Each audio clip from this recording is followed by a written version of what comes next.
Hey y'all, I'm Arwen, the professional joy seeker, professional tarot consultant, psychic, medium. Oh, what else do I do? Oh, I publish a magazine. I just stay busy. I have somebody that I've been wanting to talk to for a while.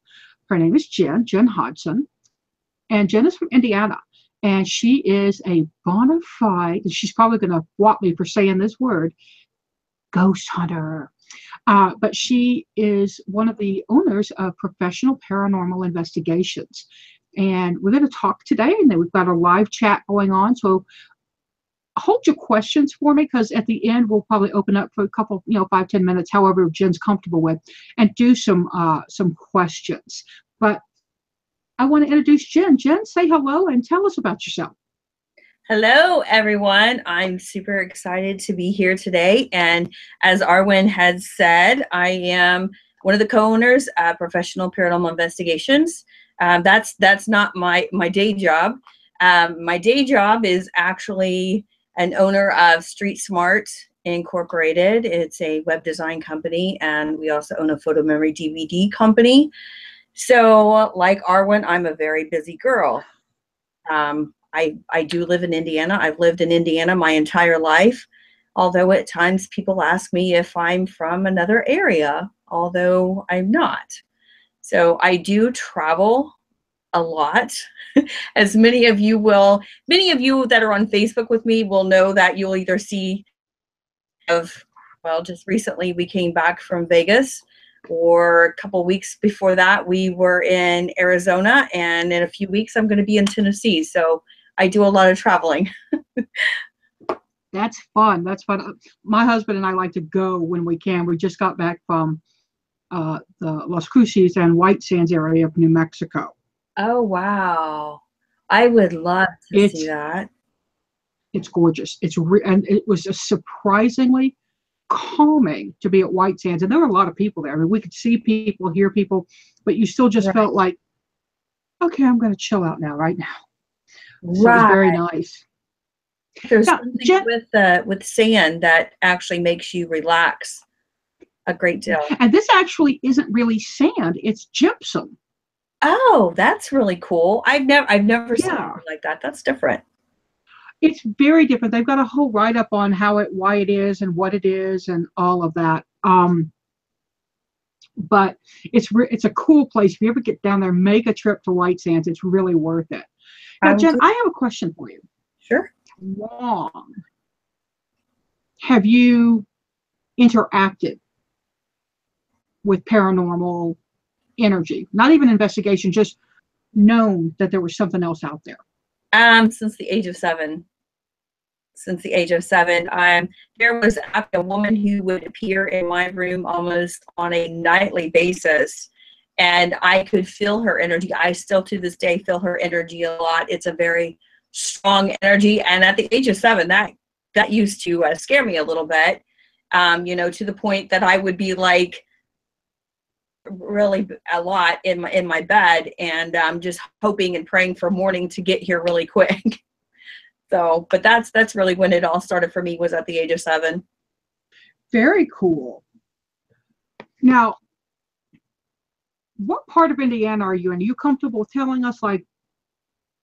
Oh, sure. I'm in the southeastern part of Indiana. I live in a small town called Westport. It's in between Columbus, Indiana, and North Vernon, Indiana. Some of you who have been through here will know that if you go through it and blink your eye, you've missed it. It is a very small town. Sounds like where I live. We actually have an air base here, but it's still, what was that? That was Clovis, right. Y'all. Exactly. I mean, it is so small. I mean, we do have 2 gas stations, and we have a small little grocery store, and there is a dollar store here. So that's pretty much it. We have one pizza place and one other little restaurant. And that's totally it for the area.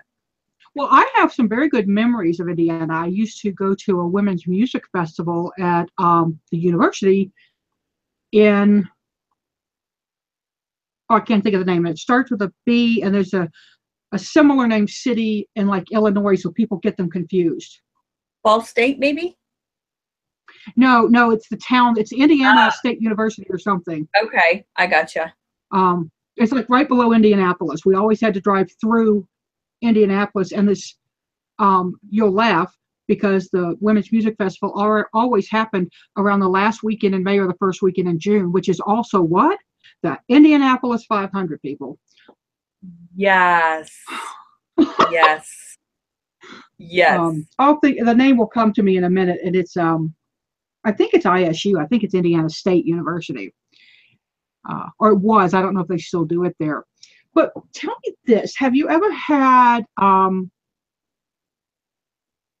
What's your favorite story to tell about the paranormal? I mean, we all have like the one we pull out for everybody, but what's your real favorite? What kind of made you realize this is what I want to do?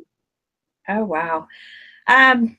Gosh, I would have to go back to the very first official investigation that I did, and that would be in 2009.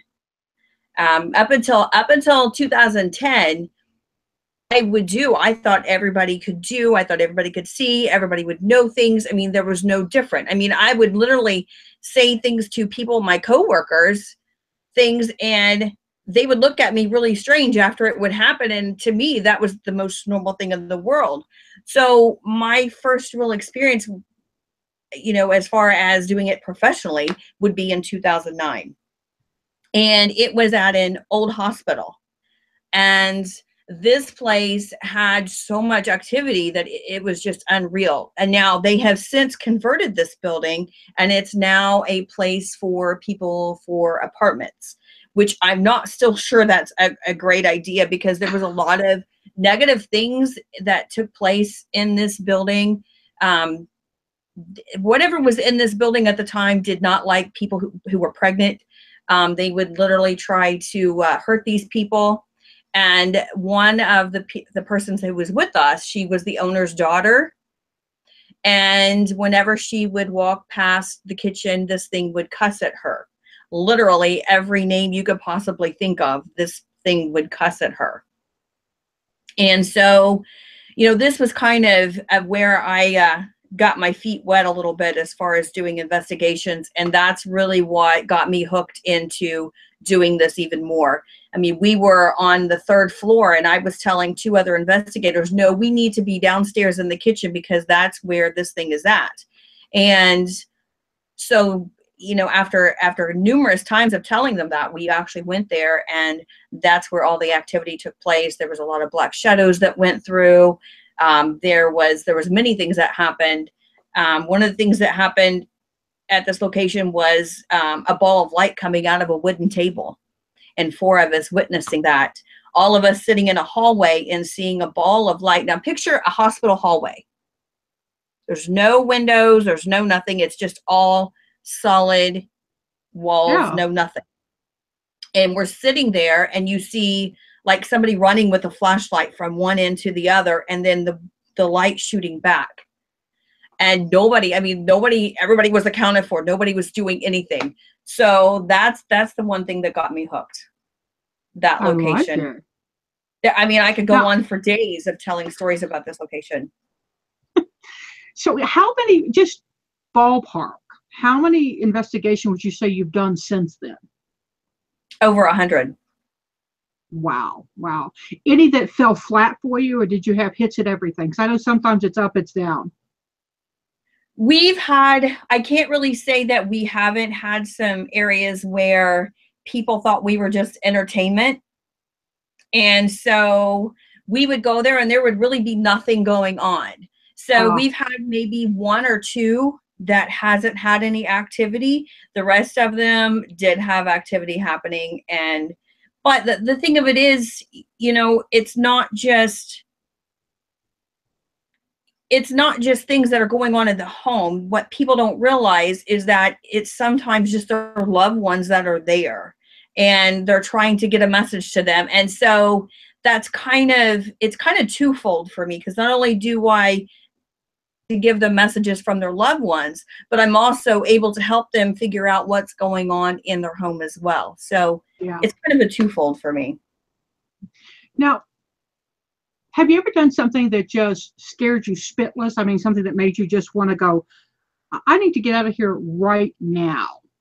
No, no. I'm the first person everybody sends in our group. If somebody needs somebody to go in, it's me that goes in, because I literally, I'm not afraid of anything. There is nothing that scares me other than the age of 7. That was be my only time. Other than that, Yeah. there is nothing that I'm afraid of. You know, I always tell people, fear the living more than the dead. Thank you. Thank you. That's my thing. I've gone in, I've had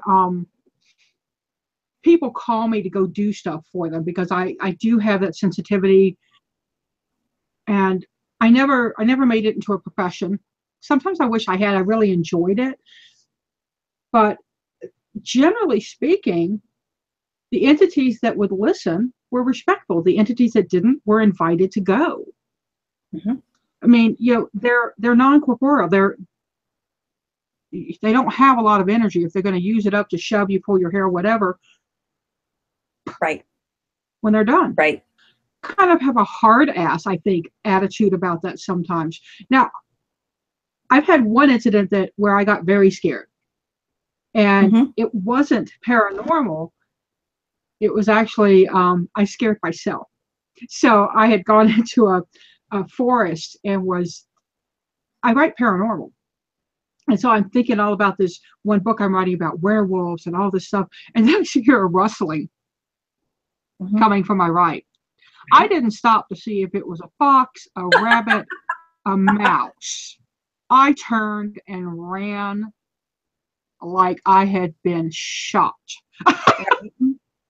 So I can work myself up into that. But that was a very physical thing. My paranormal events, I've gone into one room that was only thing I can say, it was a vortex.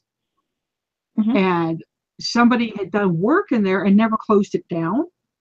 Right. So you walked in, and if you were sensitive, it just felt like this. Just everything was whipping around in the room and didn't have a way out. And the girl couldn't sleep. I'm like, well, yeah. So we did work and it just basically siphoned it off. I don't even know if it was a conscious. Mm-hmm. The energy. And she said when she moved in, the walls were painted black and there was red sigils all over the place. So, okay. Either somebody knew what they were doing. My thought is they didn't, because if they did, the energy would have had a way to go. Right. But now, have you ever had anything like that where you've had an entity that just basically needed to be, you'll pardon my French, bitch slapped? Oh yeah. Oh yeah. We've had many things happen, many things that, you know, they just need to be told, hey, you know, this isn't your space, hit the road, you know. And but the thing of it is, and what we always try to do, we try to empower the homeowner, because they live there, you know, it's their home. And while we can tell them, yeah, this is what's in your home, this is how you do it, they're going to have to be the ones that actually, you know, put their foot down and say, hey, no, this is my space, you can't be here. You know, they have to say, because otherwise it will continue. And the other thing that it just drives me crazy. People always are telling me, oh, there's a demon in my house. Well, how do you know it's a demon? How do you know? It's like, if it was a demon, wouldn't everybody in the house be affected and not just you? Wouldn't everybody in your community be having these problems and not just here? It's like, it drives me crazy. It's like, please don't tell me that. I've met people who have what I call energy suckers that are on them. They're not demons. They're like, and it visually, and this comes from somebody else telling me that when they saw them, this is what they saw. So I have that in my head, right? Right. But they look like purple pineapples with yellow points. And you just cut them off. Right. You know, but sometimes ourselves up to become magnets for energy suckers. Have you had work with that where you've had somebody who was kind of pulling it in, even not consciously? I don't know that somebody goes out and goes, hey, come suck on me. Yes. Not in a polite society. Yeah, right. Right. Yes, all the time. There are people who would, one in particular, who would go visit a location and then come home and be like, everything was happening in their home. Well, hello, you're going to their space and then you're coming back and you're bringing them with them. Really? I mean, my best friend did that too. Her husband invited a spirit to live with them. I'm like, really? What are you doing? You just don't do that stuff, you know? And you're right. Sometimes I don't think they're aware that they're inviting all of this stuff home with them because they're not doing. And I have found that people who do certain things or behave in certain ways, they're the ones that seem to attract the negative stuff that comes home with them. Yeah, it's sometimes, I mean, maybe because everybody has a specialty, right? So maybe that's their specialty is they're a negativity cleaner for other people, and they forget to rinse off before they come home. Right. Now, Jen, let's talk. If we are at Halloween, we are at Samhain, and who is in here? I don't know if one of my friends was joking about how many times they're going to hear this phrase. The veil is thin at this time of year. But do you have personal experiences more around this time of year? I mean, just not when you go out on investigations, but just you. Our house is always busy. It's a very active house. There's always spirits in our home. No matter what I do, no matter how many times I cleanse, there's always going to be energies here. Right across from the house from where we live is a funeral home. So there are times that I even have visitors from there, and sometimes they just need to know, hey, it's okay. You know, it's okay for you to go. And so our house is busy, but yes, around this time of the year, it gets even busier. It gets even busier, but it doesn't even have to be here. No matter where I'm at, like I said, we just came from Vegas. There was a towel that literally picked itself up and flung itself on the floor while I was in Vegas. We saw shadows in Vegas in our room, and it's like, okay, you know, that's normal. So we have things that are going on no matter where we're at. Yeah, I think that sometimes spirits know. They understand that there are people who can speak for them. The first time I had that happen, I was doing psychic readings on a 1-900 line. Mm-hmm. I was one of the 1-900 psychics. And I tell the story all the time, but the lady, I was doing a regular Celtic cross spread for her, nothing special. Right. She just kind of wanted to know what was going on in her life. And the deep past came up, chariot reversed. Okay. One of my go-tos on that is deep past, something, it may have been a car accident. And I got those words out, and all of a sudden I started telling her, and I want you to know that it was my heart. I didn't die in the wreck. I died before the wreck. I'm sorry. And I start just, blah. Mm-hmm. And it's not my thought process happening. Mm-hmm. I mean, I'm very aware of the fact that it's somebody else. I got this visual image. I don't know how you see things or not, but for me, when I see something, it's not like I look and see an actual something or person there. I look, and then I look back, and I have a photo in my head of who I just saw. And I told the woman who I saw, and I told her the message he gave her, which was, don't move the big pots. And I still remember being disgusted at that point with him. I thought, you have come all this way back, and that's all you got to say. And it turns out that was actually the most loving thing he could have said, and the most true thing for her to know it was actually her husband. Oh, that's awesome. I love when things like that happen. That's amazing. And yes, I do get images. I do see, I see things very vividly, and I describe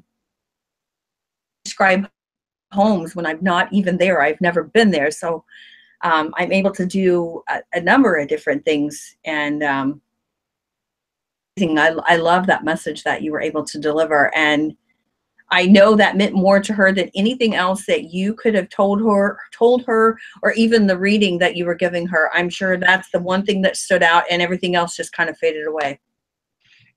It was really, because I had to learn. I was in my early 20s. I had always had visitors, always. I mean, probably about the age of 7 is when I first started. But my mother says when I was 2.5, she was pregnant with my sister, and my sister was born in December, and she was like a month from being pregnant. or from not being pregnant. So it's probably sometime in November, maybe about this time of year. Who knows? She heard me in my crib, and she's living on base. She's by herself. My dad's off on a mission. And she says, and there's Stephanie. That's my given name. And all I can hear from the room with the door closed is, hi, man. Hi. Hi, man. And she panics. She's like, I am 8 months pregnant, and there's a man in my child's room. So she said she had to make a split-second decision about whether just to run out and call the cops or grab me and run. She decides to grab me and run. Thanks, Mom. And flies into the room. And there's baby me. Hi, man. Hi. To a completely, to her, blank corner. Wow. That's so cool, though. I mean, I don't have any memory of it other than my mother telling me. Right. So, but my first conscious memory of the other side was waking up and seeing a man in full armor with his visor up, leaning over me, and he had this expression. Oh, wow. Like, you're not who I expected to see. But, you know, I was in Louisiana. I don't remember, other than the conquistadors, maybe, there being people in armor in that area. Right? It's North Louisiana, right about an hour from Mississippi and an hour from Arkansas. Right. Have you ever had visitors like who maybe come to you dream time or show up at your bed to have you give messages to other people? Do you ever have to, you know, slap on the messenger bag? Yes. Yes. That's one of the things it's kind of interesting because one of the very most recent messages, well, I shouldn't say recent, it's been some years, was my best friend's dad, who had passed away. Now, her mom's a minister. Yes, so that was really interesting, delivering this message to her and my best friend. And my best friend, she's cool with it. She understood and everything else. But delivering that to her mom, who was like a mom to me, was a little nerve-wracking, to say the least. I was able to do it, and she didn't flip out on me. So I'm very thankful for that. But yes, I do have that happen a lot. Has visited me in my dreams, and I'll look at her and be like, hey, wait a minute, Mom, you're not here. I mean, that's what I tell her. It's like I'm interacting and trying to do things in my dream, and I'm like, you're not here. So I don't, but she's the only one I do that with. I don't do it with anybody else but her. When I see her, I'm like, you're just not here. I know that. So now, it's have you been asked by people to specifically contact their relatives? You know, like Teresa Caputo kind of medium stuff. Is that one of your skills, or is it something they don't ask for a specific person? Because I've been to readings to Teresa Caputo's shows. I've been to John Edwards shows. I'm friends with Chip Coffey, so I've been to his gallery readings. Kim Russo, I've been to hers. Chip is one who will say, if you're looking for a specific person, then he will try to contact them. The rest of them, it's just whoever comes through. Yeah. And that's kind of the same way with me. You know, whichever spirit is strong enough and willing to talk to me is who I will receive messages from. Yeah. When I'm doing tarot readings, particularly, not even this time of year, it's always now. It used to be limited, but since that time on the 1-900 lines, it's gotten progressively worse or better, depending on my mood at the time. Right. Because, you know, I'll tell people I'm not Whoopi. I don't have the hair for it, because it all came out, you know, the time of ghosts. But often when I'm reading for somebody, and it's almost always over here to the right. Even when I sat here, it's always over my right shoulder, and I don't know why that is, because I would think it would be left, because that for me is intuitive side, but who knows?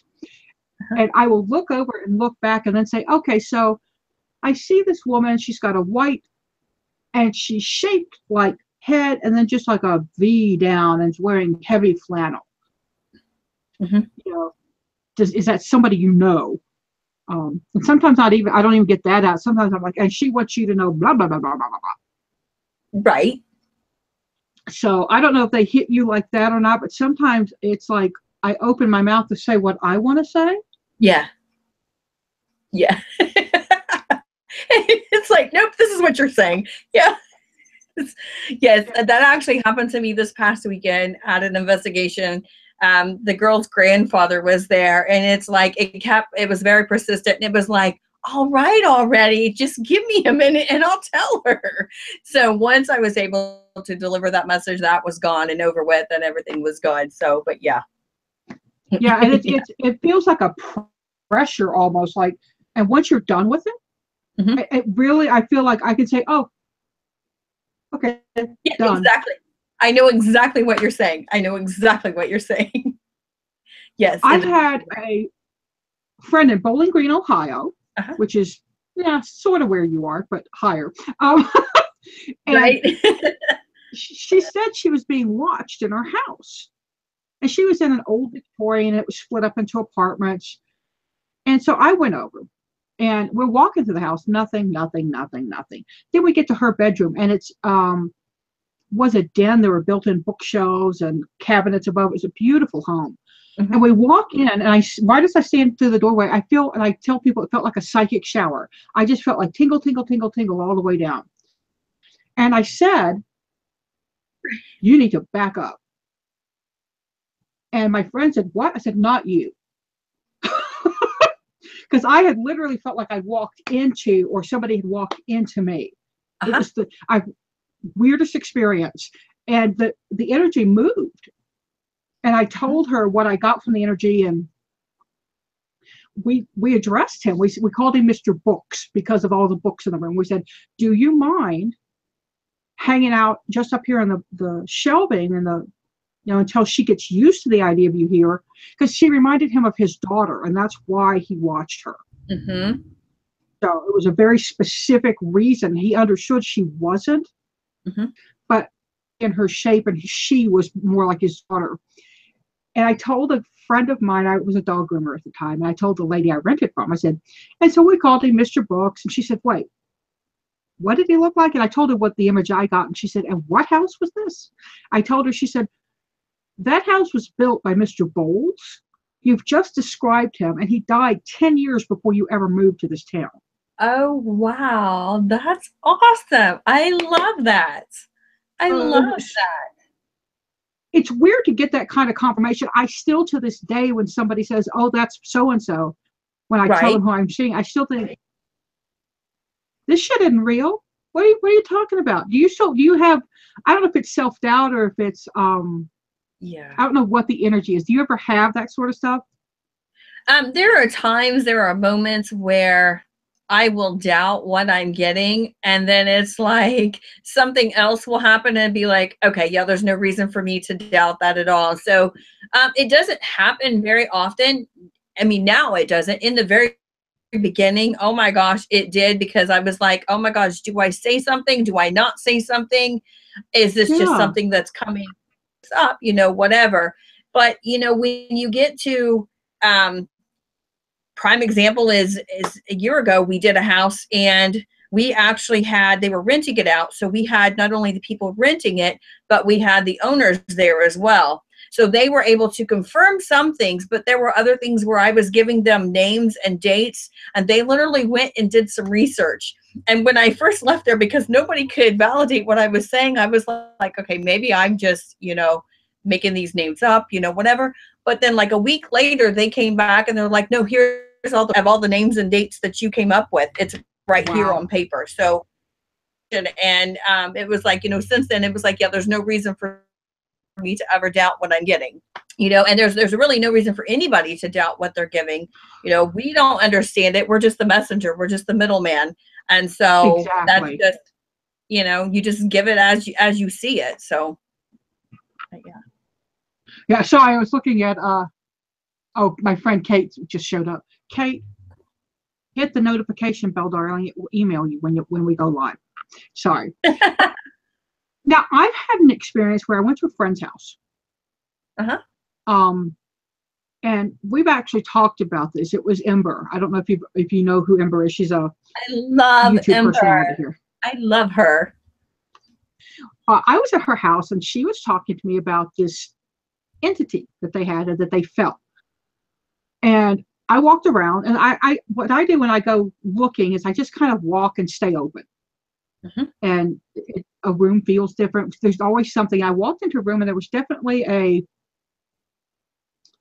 darker pressure.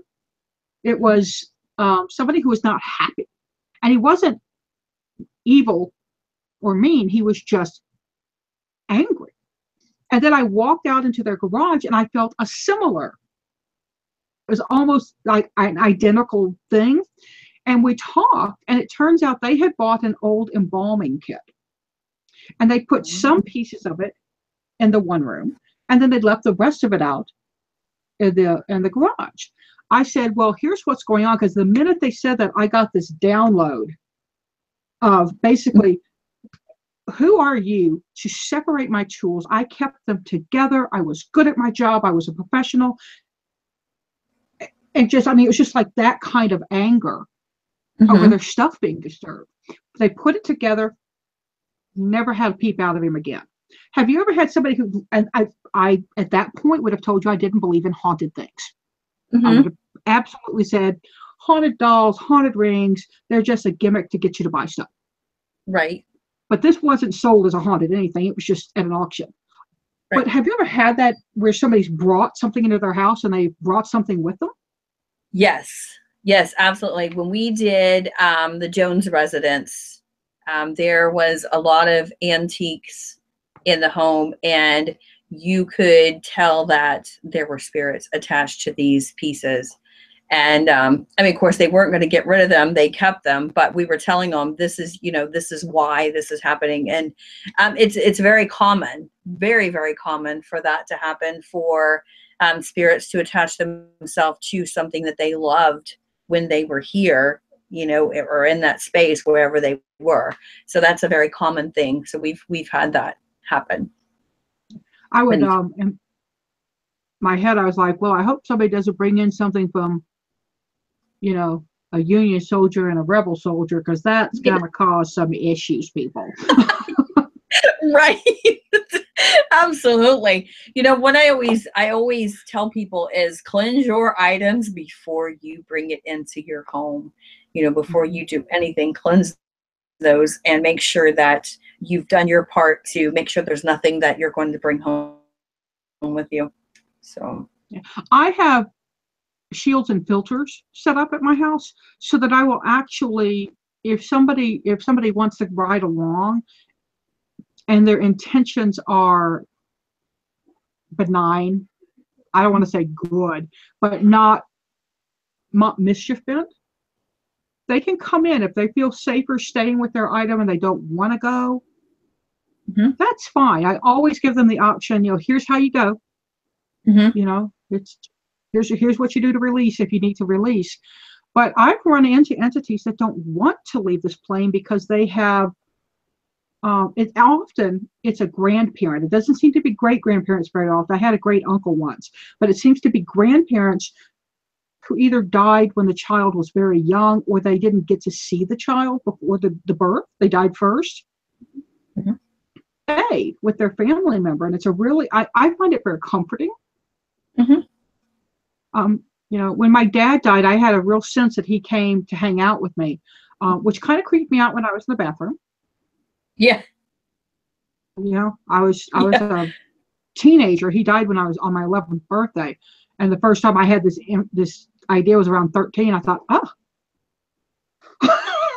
Right. You want to scream, get out! Right.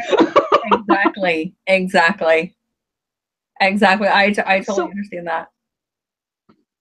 So let's talk animals. Have you had animal energy, animal interactions? How does that work for you? It's quite interesting. We've had, we've lost a few dogs, and my beloved cat Ebony, and so I've seen them around the house. We've been at investigations where we'll be like, "There's your cat," and they're like, "We don't have a cat." And we're like, oh, yes, you do. There's a black cat. They're like, no, really, we don't have a cat.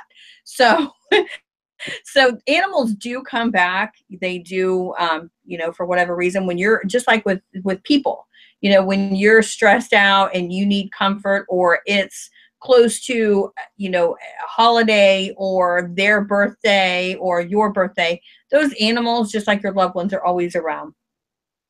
And yeah. even when people are passing, you know, people will say, hey, you know, my dog's with me. They'll be petting the dog.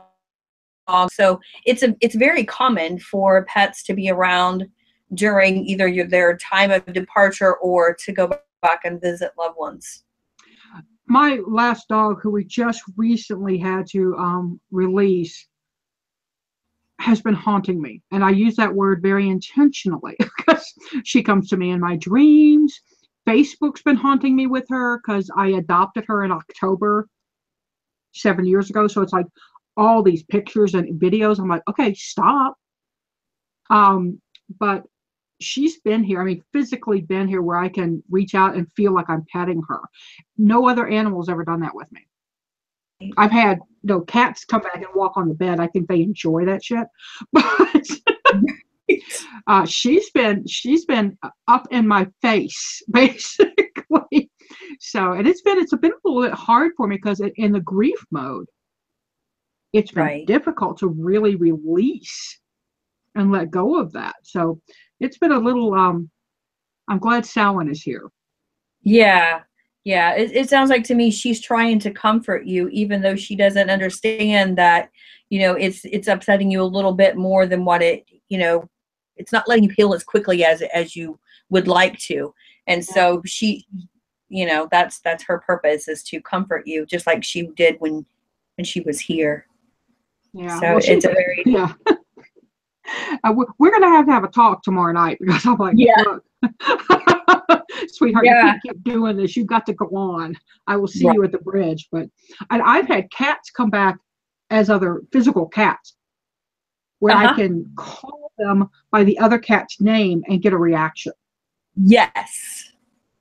Yes. Yes. We have a cat now, Callie, who is, although she's a female, she acts just like Ebony.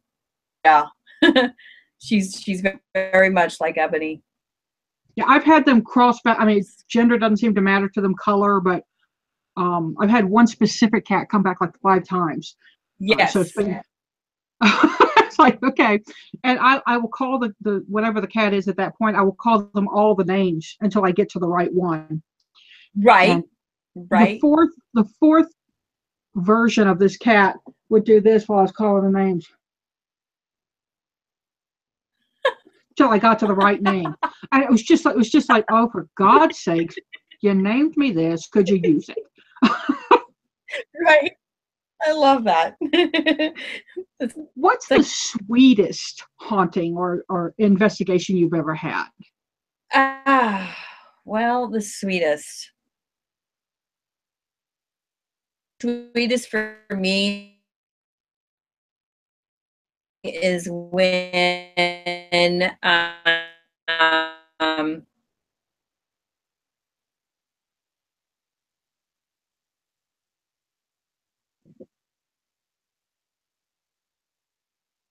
Uh-oh, Jen, hang on. You have frozen on your end.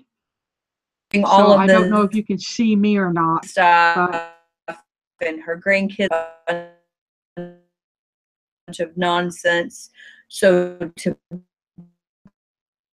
be able to... Okay, Jen, if you can see me.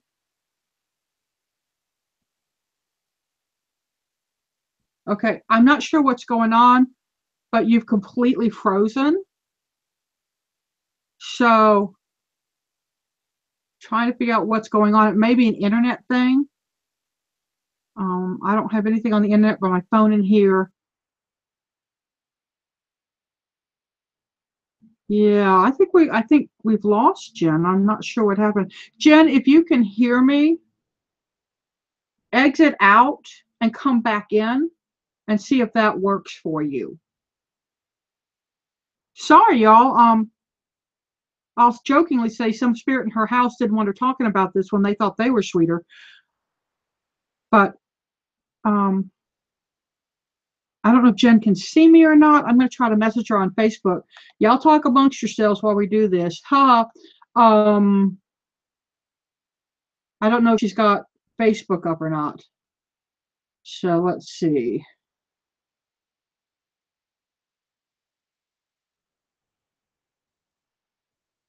Maybe everybody tell your favorite ghost story in the chat room.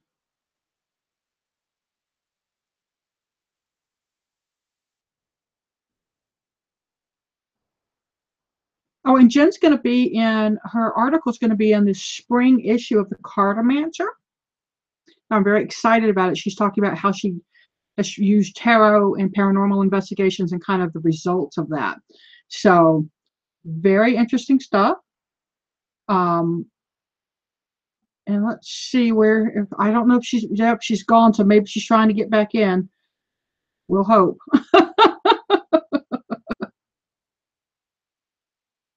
Oh boy.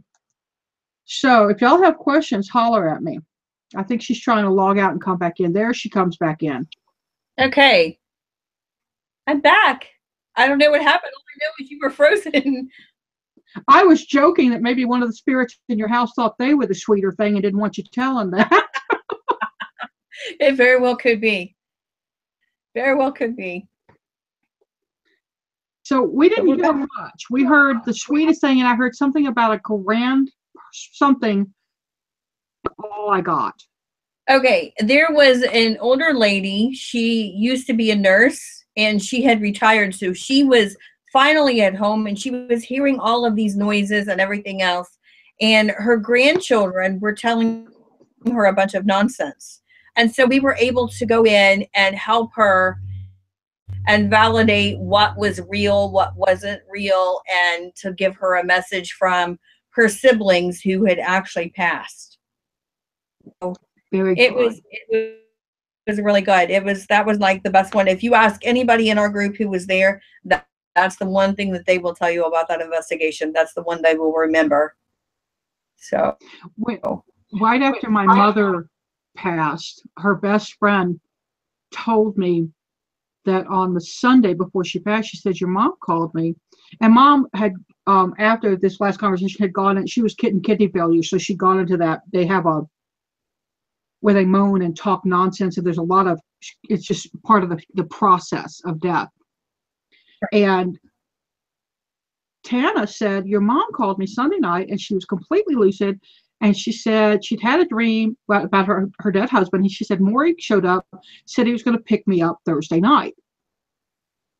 Any guesses what night my mother passed? Thursday night. Yeah, well, Maury was anything but punctual. But yeah, and it gave me a lot of comfort. You know, it really gave me a lot of peace. Oh yeah. Oh yeah. We've heard when we did presentations, we actually had one lady tell us that while she was in the room and her husband was passed, she literally saw angels, physical angels, come and get him, and then she could literally see them leaving with him. Yeah. I mean, I've heard so many stories. One of the people in our chat right now, we actually have 26 people watching this. Hi, y'all. Said he works he works in a nursing home, and he sees a lot of spirits. But I'm going to go through and ask some of the questions people have asked about. Okay. Beth, and I don't know if she's still here, said, in the summer, I had a transparent entity about the size of a basketball whooshed through my window, rattling the frame, and turned 90 degrees to stop in front of me. Any ideas what it was? It could be a number of different things. Could just been somebody passing through. Could been a loved one saying hello. There's numerous possibilities.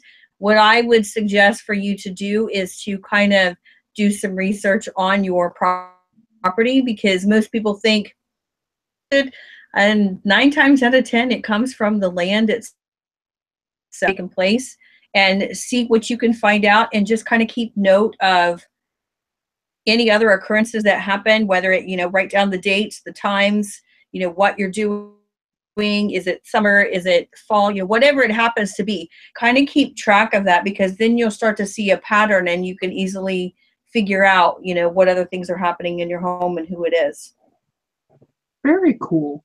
Now, Miss Laura 84 asks, do you do your investigations at night? I can answer for me, daytime, nighttime, it didn't matter. We do our investigations at night. It doesn't matter when the activity happens. I mean, it's going to happen during the day. It's going to happen at night. The reason we do it at nighttime is because there's less traffic outside of a home. Most people are inside and it's kind of quiet.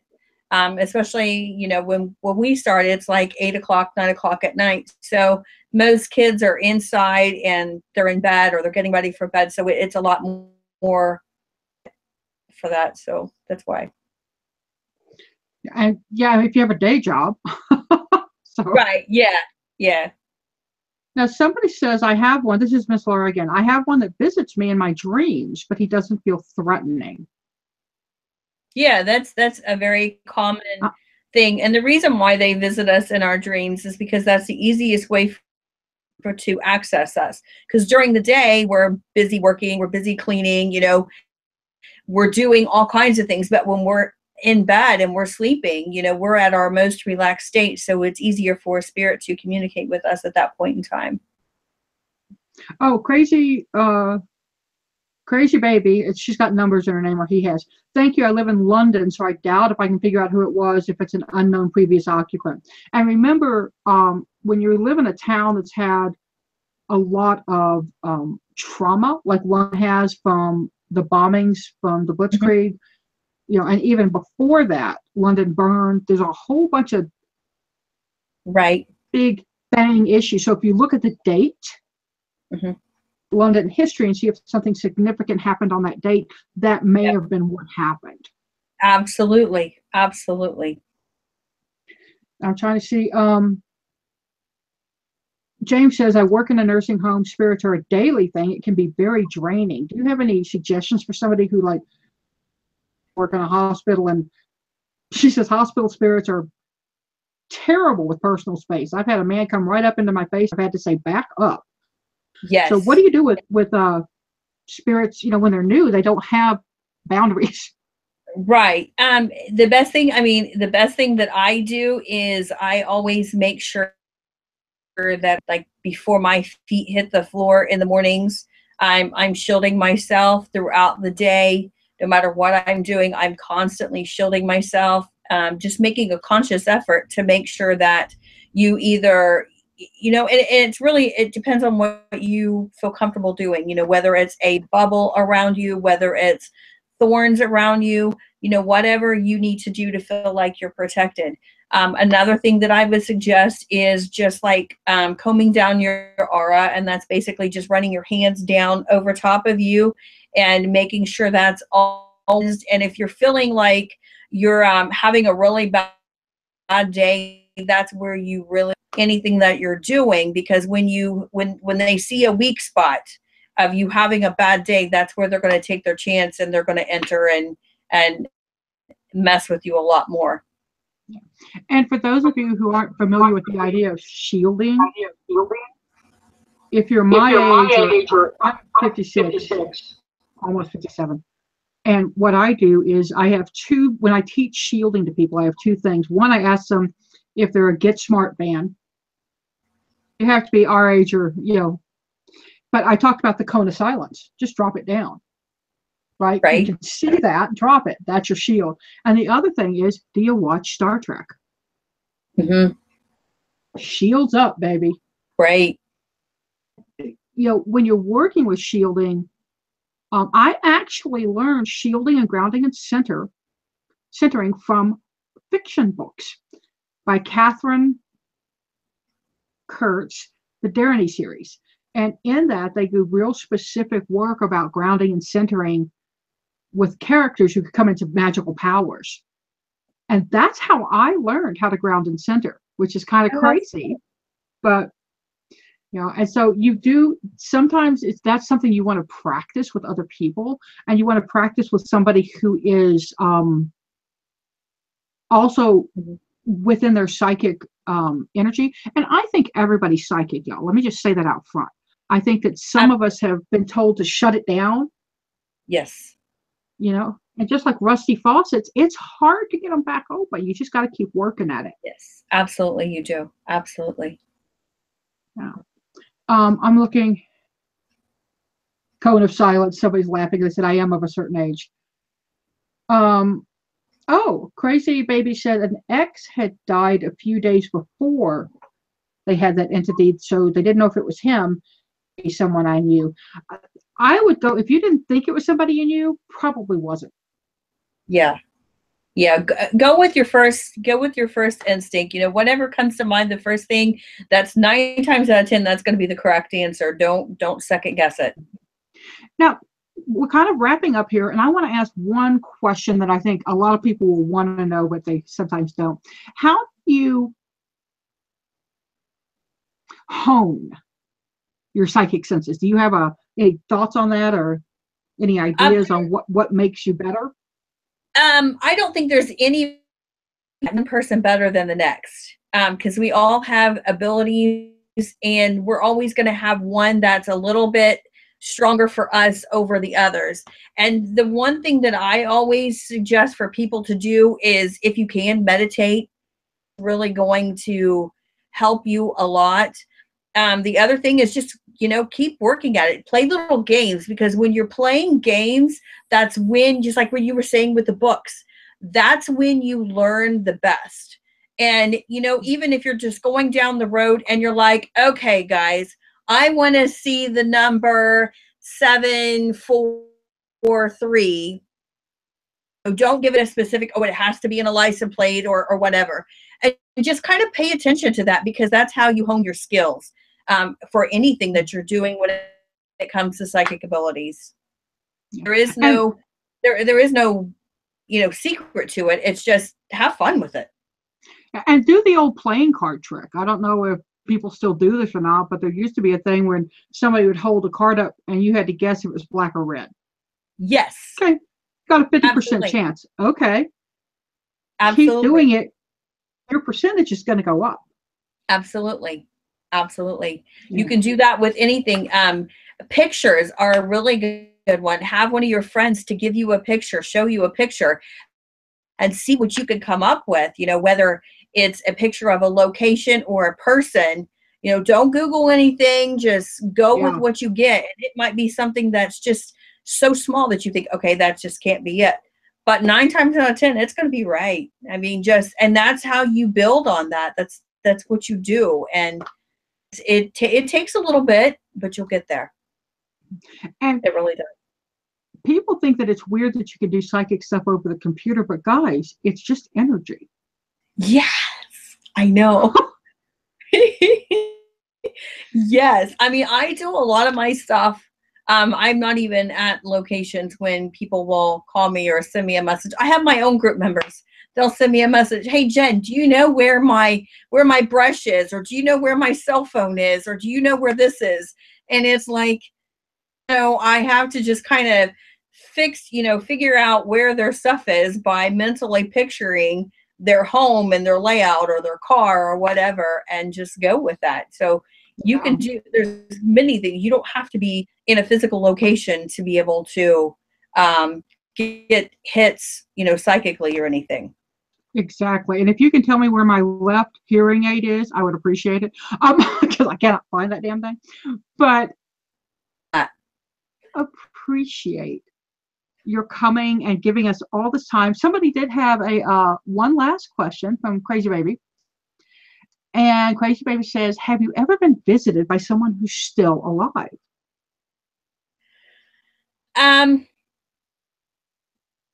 Yes. When I'm also a Reiki master.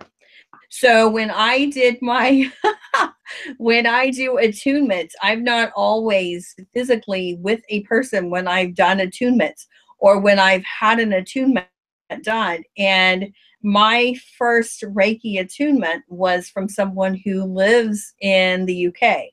He was physically here in my space when I did my attunement.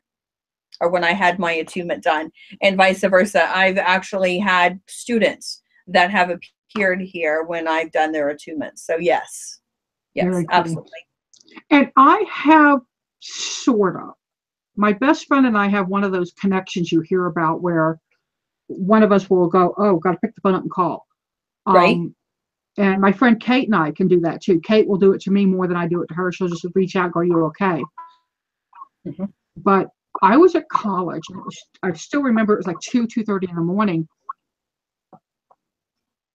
And my only thought was, I have to call Kate. Mm-hmm. Time, picked the phone up. It's still like a wall phone. And called her, and her mom answered. And I said, Miss Smith, I'm so sorry. I need to talk to Kate. She said, yeah, baby, you do. Her grandmother just died. If Granny Jewel stopped by and poked me, because she was a mean little cuss, she probably just went on her way by. She was mean to everybody but her family. But Kay said her grandmother had stopped by, and she was a little wigged out. Yeah. Yes. But I don't know if that was a live person contact or a not live person on that one. But Kay and I have that. Yes. Got to pick up. So. Yeah, my best friend and I, we were the same way when she had her her daughter Kyla.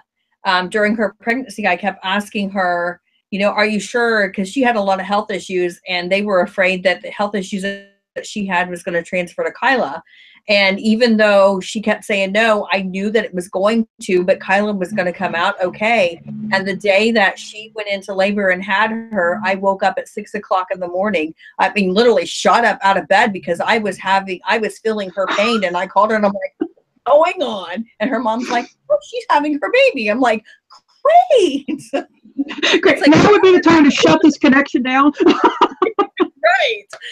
Right. So yeah, I get that. I'm the same way with her, and it's like, and she'll do that too. She'll call me. She'll be like, okay, what's going on? So yeah, I get that. Yeah. That's cool. Well, happy Samhain, happy Halloween if you celebrate.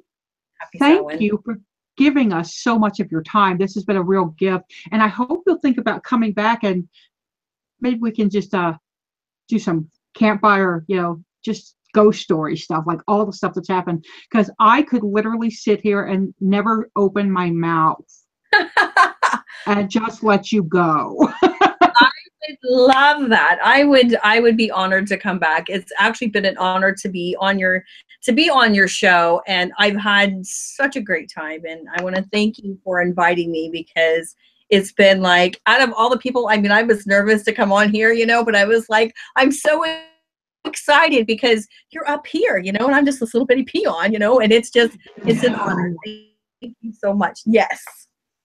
Thank you, Jen. Thank you very much. Y'all, this has been Jen Hodgson from Professional Paranormal Investigations. I'm going to update all her links so that you can find her, like her page on Facebook, and really get some more information about her. She's also an author, I believe. She writes. There's lots of stuff out there. And subscribe to the Cartomancer so you don't miss her article coming up in the spring issue. Yay! I'm saving some stuff for the spring issue, so I kind of had to go through, and there are like 4 people. I'm like, nope, want you for the spring, because the spring is in my heart, my inaugural issue. So awesome. I'm so honored to be able to be a part of that, and I hope to write some more great articles for you. Very good. Absolutely. So thank you again. It's been a pleasure to be on your show. Thank you, and seek joy, y'all. Bye-bye.